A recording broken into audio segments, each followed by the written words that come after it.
पवित्र है, महीना पवित्र है और भगवान शिव जी का पुराण शिव स्वरूप है। और आप सभी जो है स्वर्णकार समाज वैसे ही पारखी माना जाता है। पारखी होते हैं कि परख लेते हैं कि कौन सा हीरा असली है, कौन सा नकली है। तो ऐसे पारखी लोगों के मध्य में भगवान शिव जी की महिमा को हम बैठ करके आनंद लेंगे। तो आइए नैमिषारण्य की पावन भूमि में ही सूत जी महाराज ने ऋषियों को श्रवण कराए। ऐसा वर्णन है पुराणों में, एक बार 88,000 ऋषि एकत्र होकर के श्री सूत जी महाराज के साथ में भगवान के पास में गए। प्रभु, हमें ऐसा कोई स्थान बताइए कि जिस स्थान पर हम ज्ञान यज्ञ कर सके, ज्ञान सत्र हमको आयोजन करना है। ऐसा कोई स्थान, पवित्र स्थान हो तो बताइए। भगवान नारायण ने उसी समय अपना चक्र छोड़ दिया। इस चक्र के पीछे पीछे जाओ, जहां जाकर के चक्र की नेमी, इस चक्र की गति शांत हो जाए, समझना वही स्थान परम पावन है, पवित्र है। सभी ऋषि मुनि चक्र के पीछे चल दिए। चलता हुआ चक्र आया एक अरण्य में जाकर के उसकी नेमी रुक गई। अरण्य कहते हैं जंगल को। अरण्य में जाकर के चक्र की नेमी रुकी, इसलिए उस स्थान का नाम पड़ गया नैमिषारण्य। नेमी जाकर के अरण्य में रुकी तो नाम पड़ गया नैमिषारण्य। ये पावन भूमि की खोज ऋषियों ने की है। देखिए, भूमि की बड़ी महिमा है। आप देखते होंगे किसी के घर जाओ, आप घंटों बैठे रहो, मन लगा रहता है। और कभी कभी किसी के घर जाओ तो ऐसा लगता है कि जितनी जल्दी हो इसके घर से वापस चलो। क्या कारण है? ये भूमि की महिमा है। जैसी भूमि होती है वैसे हमारे विचार वहां पर स्थिर या अस्थिर रहते हैं। रामायण में एक प्रसंग है। भगवान श्री राम जी से एक बार लक्ष्मण जी ने पूछा, प्रभु, हमने सुना है कि भूमि की बड़ी महिमा होती है। ये भूमि की महिमा क्या है? भगवान श्री राम ने कहा, लक्ष्मण, कभी समय आएगा तो बताएंगे, अभी हमको आगे जाना है। तो राम जी के साथ लक्ष्मण जी आगे चलती है। और एक दिन की बात है, श्री लक्ष्मण जी महाराज भगवान श्री राम जी के साथ में हैं।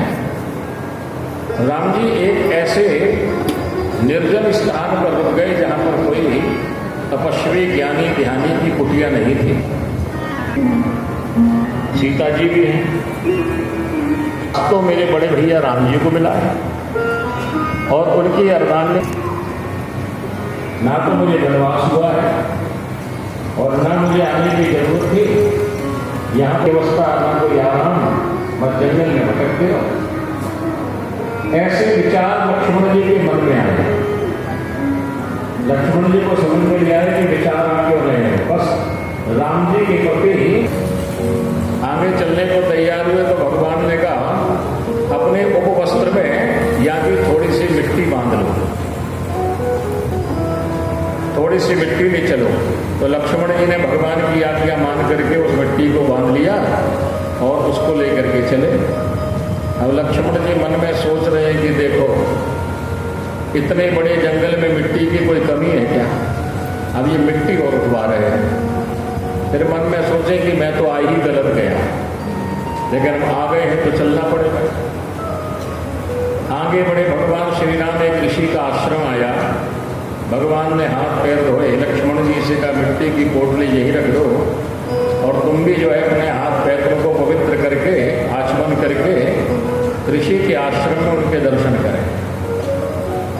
तो जैसे ही लक्ष्मण जी ने मिट्टी की पोटली रखी, हाथ पैर धोए और आश्रम के भीतर गए राम जी के साथ में, उसी समय महाराज लक्ष्मण जी के नेत्रों से झरझर आंसू बहने लगे। रोने लगे लक्ष्मण। भगवान श्री राम ने कहा, लक्ष्मण क्या बात है? क्या अयोध्या जी की याद आ रही है? मैया की याद आ रही है? पिताजी की याद आ रही है? लक्ष्मण जी हाथ जोड़ करके चरणों में गिर गए, प्रभु ना मुझे माँ की याद आ रही है, ना पिताजी की, ना अयोध्या जी की। बस मुझे एक बात समझ में नहीं आ रही कि थोड़ी देर पहले मेरे मन की बुद्धि कुबुद्धि क्यों हो गई थी। मैं सोच रहा था कि मैं वन में क्यों आया हूं, लेकिन अब मुझे समझ में आ रहा है कि जेहि चरणन से निकसी सुरसर शंकर जटा समाई। जिन चरणों से गंगा प्रकट हुई है, जिनकी देवता ऋषि मुनि आराधना करने के लिए लालायित रहते हैं, उन चरणों की सेवा मुझे सहज में मिली है। प्रभु मेरी बुद्धि ऐसी क्यों हो गई थी वहां पर? भगवान राम मुस्कुराने लगे, कहने लगे, लक्ष्मण तुमने एक बार मुझसे पूछा था ना कि भूमि की क्या महिमा होती है? यही भूमि की महिमा है। बोले प्रभु मैं समझा नहीं। कहने लगे, जिस भूमि पर तुम खड़े थे तुम्हारी बुद्धि में परिवर्तन हुआ था और जिसकी मिट्टी लेकर के तुम चल रहे हो, उस भूमि में वर्षों पहले सुंद और उपसुंद नाम के दो राक्षस हुए थे। दोनों राक्षसों ने तपस्या की, ब्रह्मा जी प्रकट हुए, वरदान मांगो। एक वरदान मांगा कि हमको अमर बना दो। ब्रह्मा जी ने कहा अमरता का वरदान तो किसी को नहीं मिलता, कुछ और मांगो। उन्होंने बहुत विचार किया कि भगवान का कोई ना कोई अवतार मार ही देता है राक्षसों को। एक वरदान मांगा कि हमको भगवान का कोई भी अवतार ना मार सके। ब्रह्मा जी ने कहा तथास्तु ऐसा ही होगा, लेकिन अपने आप मर जाओगे, भाई बूढ़े हो जाओगे। दूसरा वरदान मांगा, बूढ़े नहीं हो, अपने आप भी नहीं मरे। फिर कोई तो विधि मांगना पड़ेगी मरने की। तो उन्होंने कहा कि हम दोनों आपस में जब लड़े तभी मरे और हमें कोई ना मार सके। ब्रह्मा जी ने कहा तथास्तु, वरदान यही था। नाम था सुंदर और उपसुंद। रामचरित्र मानस में ये कथा नहीं है, नहीं तो शाम को जाकर के ढूंढो कि ये कथा कहाँ है। रामायण कई है, अभी वर्तमान में 40 रामायण है भारतवर्ष में। भगवान शंकर से पूछो कि रामायण कितनी है, तो भोले बाबा कहते हैं रामायण 7 कोटि अपार, 100 करोड़ अनंत रामायण। और कई बार रामायणों की कथा में भेद भी मिलता है। इस रामायण में कुछ लिखा है, वहां कुछ लिखा है, लेकिन ये मत समझ लेना कि रामायण की कथा में भेद है तो उसमें कुछ गड़बड़ी है। वहां कोई गड़बड़ी नहीं है, उसमें जो लिखा है सब सही लिखा है। अगर गड़बड़ी है तो वहां नहीं है, यहां है, जो हमारी बुद्धि में समझ में नहीं आ रहा है। रामायण तो आप लोगों ने रामचरितमानस तो पढ़ी होगी, सुनी होगी। जब राम जी ने धनुष भंग कर दिया तो परशुराम जी आए, ये संवाद है ना रामायण में। लेकिन वाल्मीकि रामायण में है कि जब धनुष भंग हो गया तो परशुराम जी नहीं आए। पूरी शादी हो गई, विवाह हो गया, चारों बहनों की, चारों भाइयों से शादी हो गई, बारात वापस अयोध्या जा रही है, बीच मार्ग में परशुराम जी आए। अब ये दोनों रामायण को कोई पढ़ ले, वाल्मीकि जी की रामायण को और तुलसीकृत रामायण, तो बताओ फिर बुद्धि में गड़बड़ी पैदा हो जाएगी कि नहीं, कि कौन सी असली है। कई बार दोनों पढ़ लेते तो हमसे बात फोन करते, महाराज सही कौन सी है? हमने कहा दोनों सही है। बोले दोनों कैसे सही हो सकती है? एक बार परशुराम जी वहां आए हैं और उसमें लिखा है वहां आए। हमने कहा रामायण पूरी ध्यान से पढ़ो तो उत्तर वहीं मिल जाएगा। और रामायण के जब उत्तर नहीं मिले तो उत्तरकांड में चले जाएगा, सारी रामायण के उत्तर वहां मिल जाएंगे आपको, लेकिन पढ़ना ध्यान से पड़ेगा। उत्तरकांड में वर्णन है, प्रसंग में कागभूषण जी कहते हैं मैंने 27 बार भगवान श्री राम जी के अवतार के दर्शन किए हैं। यानी मेरे सामने 27 बार भगवान राम के अवतार हो चुके हैं। तो आप बताइए कि एक बार राम जी की, परशुराम जी वहां पर आ गए होंगे और दूसरे अवतार में थोड़ा सा भेद हुआ होगा तो दूसरे अवतार में परशुराम जी वहां गए होंगे। राम जी ने 27 बार अवतार लिया है। प्रत्येक त्रेता युग में भगवान अवतार लेते राम। तो अगर शास्त्र का कोई मत हमको समझ में नहीं आए तो ये मत समझना कि शास्त्र का मत दुर्बल है, ये समझना कि हमारी मति दुर्बल है। मत दौर्बल्य नहीं है, वहां पर हमारी मति दौर्बल्य है, मति की दुर्बलता है, हमको उसका पूर्ण ज्ञान नहीं है। तो एक रामायण में ऐसा प्रसंग है कि महाराज ये सुंद और सुंद जो है ब्रह्मा जी से वरदान ले लिया कि दोनों ही मरेंगे।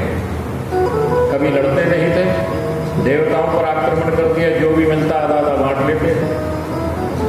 सारे देवता भगवान के पास पहुंचे, बोले प्रभु ये तो मरते ही नहीं है। भगवान ने ब्रह्मा जी से कहा, ब्रह्मदेव एक उपाय करो, एक बहुत सुंदर स्त्री प्रकट करो। बहुत सुंदर देवी प्रकट हुई, अप्सरा, दोनों के मध्य में प्रकट कर दी। सुंद उसको देख करके इतना मोहित हो गया कि अपने भाई उपसुंद से बोला, इससे मैं विवाह करूंगा, ये तेरी भाभी है। उपसुंद कहने लगा, नहीं नहीं, विवाह मैं करूंगा, ये तेरी भाभी है। दोनों में आपस में विवाद होने लगा।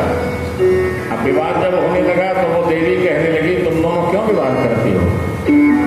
बोले हमारा विवाद है कि विवाह हम करेंगे और ये कहता मैं करूंगा। बोले तुम दोनों तो अपनी बात बोल रहे, हमारी तो सुन लो पहले, हम किससे विवाह करेंगे? हमने प्रण किया है कि संसार में सबसे ज्यादा जो बलवान होगा पुरुष, उसी से हम विवाह करेंगे। अब तुम दोनों में ज्यादा बलवान कौन है? तो सुंद बोला मैं बलवान ज्यादा, और सुंद बोला मैं बलवान ज्यादा। भगवान की तो माया थी महाराज, ऐसा मोहित कर दिया। उसने कहा एक काम करो, थोड़ी देर तुम दोनों आपस में कुश्ती लड़ लो और जो जीतेगा उसी से विवाह कर दोगे। और दोनों ने बात मान ली, लड़ने लगे। और वरदान यही था कि लड़ोगे तो मर जाओगे। दोनों आपस में लड़े और थोड़ी देर में ही गोविंदा है नमो नमः, मृत्यु हो गई। भगवान श्री राम कहते, लक्ष्मण ये वही भूमि है जहां पर सुंद और उपसुंद नाम के असुरों का आपस में युद्ध हुआ था, उनका रक्त यहां पर पड़ा हुआ है। और जब जब कोई दो भाई यहां पर आएंगे, उनके मन में एक दूसरे के प्रति वैमनस्य पैदा हो जाएगा, शत्रुता उत्पन्न हो जाएगी। ये भूमि की महिमा है। तो भूमि की महिमा जैसा जहां पर पूर्व में वातावरण हुआ होगा, वहां पर जो है वैसी ही बुद्धि हो जाएगी। इसलिए तीर्थों की महिमा है। तीर्थों में हम जाते हैं तो तीर्थों में ऋषियों ने, महात्माओं ने, संतों ने तपस्या की। उससे पहले 100 करोड़ श्लोक थे, बाद में फिर 1 करोड़ श्लोक बना करके भगवान शंकर ने इसको संक्षिप्त कर दिया। लेकिन जब कलयुग आया तो भगवान शंकर समझ गए कि कलिकाल में ये 1 करोड़ श्लोक भी ज्यादा हो जाएंगे। तो भगवान शंकर ने 24,000 श्लोक का ये शिव पुराण वेद व्यास जी को प्रदान किया है। वेद व्यास जी से कहा इसको तुम 24,000 श्लोक में, और 24,000 श्लोक में श्री शिव महापुराण की महिमा को जो है वर्णन किया है भगवान वेद व्यास जी महाराज। श्री सूत जी महाराज कथा सुनाते हुए कहने लगे, भगवान शिव जी की महिमा सर्वप्रथम इसमें जो है विद्वेश्वर संहिता, रुद्र संहिता, शतरुद्र संहिता, कोटि रुद्र संहिता, उमा संहिता, कैलाश संहिता, वायव्य संहिता, ये 7 संहिताएं हैं। 1 करोड़ श्लोक वाले शिव पुराण में 12 संहिताएं थी, लेकर संक्षेप करके 7 संहिताओं वाला शिव पुराण निर्माण कर दिया। यहाँ पर श्री सूत जी महाराज से ऋषियों ने प्रश्न किया, भगवान जब आप जैसे संतों का मिलन होता है तो जीवन में बुद्धि सुधरती है। ये महापुरुषों ने गाया है कि जिसको सत्संग मिला है उसके जीवन में आनंद भर जाता है। सत्संग का अर्थ है कि सत्य का संग। भगवान की जो कथाएं हैं ये सत्संग क्यों कही जाती है? क्योंकि परमात्मा सत्य स्वरूप है, परमात्मा सत्य है। तो सत्य परमात्मा की लीला को श्रवण करना ये सत्संग है। जिसको जीवन में